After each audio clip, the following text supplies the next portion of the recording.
नमस्कार। तुरीच्या दरामध्ये कशामुळे घसरण होत आहे आणि तुरीला भाव कधी वाढणार पाहूयात याबद्दल सविस्तर माहिती।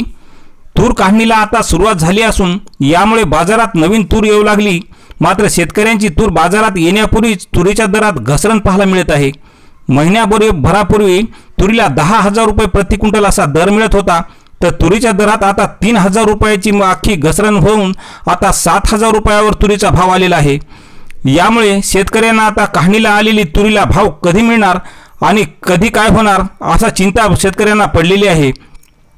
तर शेतकऱ्यांना आशा होती की गेल्या 2 वर्षापासून तुरीला प्रति क्विंटल 10,000 रुपयाच्या जवळपास भाव मिळत होता। यामुळे शेतकऱ्यांनी मोठ्या प्रमाणात यंदा तुरीची लागवड केली। मात्र तूर उत्पादक शेतकऱ्यांची पुन्हा एकदा अडचण दूर आहे।